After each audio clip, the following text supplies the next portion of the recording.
Hello बच्चों, let us read the question first. Find the mismatch pair. हमें यहाँ पे मिसमैच पेयर बताना है कौन सा है. Total SLP steps in DCA cycle per glucose molecule is 1.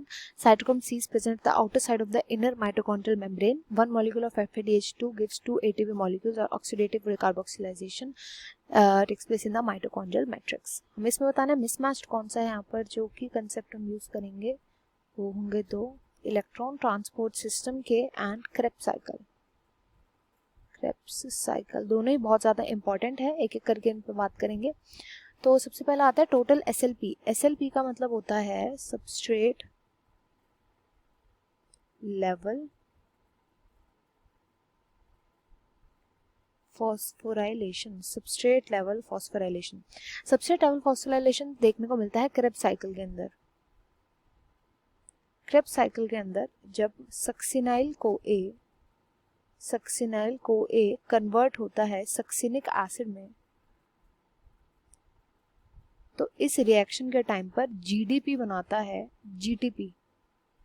And क्योंकि GTP जो होता है वो अनस्टेबल होता है तो ये बना देता है ATP. ये हम बात कर रहे हैं जब क्रेब्स साइकिल एक बार चलती है, मतलब कि जब एक पायरुवेट यूज होता है. एक्चुअल में जब ग्लूकोज मॉलिक्यूल ब्रेकडाउन होता है तो कितने पायरुवेट बनते हैं? 2 पायरुवेट बनते हैं. यानी कि एक ग्लूकोज मॉलिक्यूल को जब हमें पूरी तरीके से ऑक्सीडाइज करना पड़ेगा तो दोनों पायरुवेट को यूज करना पड़ेगा. अगर एक पायरुवेट से एक बार SLP देखने को मिलता है तो 2 पायरुवेट से कितनी बार देखने को मिलेंगे? तो 2 बार देखने को मिलता है SLP यानी सबस्ट्रेट लेवल फॉस्फोराइलेशन, जिसमें कि सक्सिनाइल को ए से जब सक्सिनिक एसिड बनता है तो GDP से ATP बनता है. इसी को हम बोलते हैं SLP. 2 बार देखने को मिलता है ना कि एक बार, तो यही इनकरेक्ट हो जाएगा.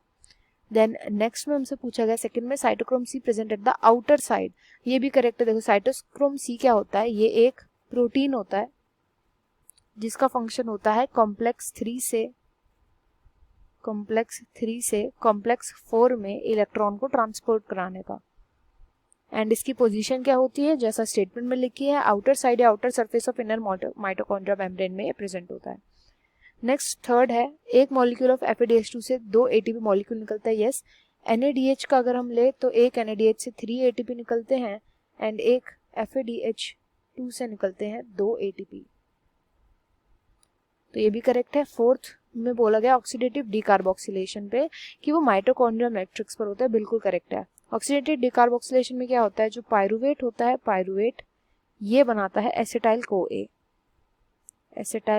A and carbon dioxide. And ये पूरी की पूरी जो रिएक्शन होता है पूरा ये मैट्रिक्स में, जो माइटोकॉन्ड्रिया का मैट्रिक्स होता है उसमें देखने को मिलता है. तो यहाँ पर जो इनकरेक्ट हो जाएगा वो है option 1. I hope you understood well. Best of luck and thank you.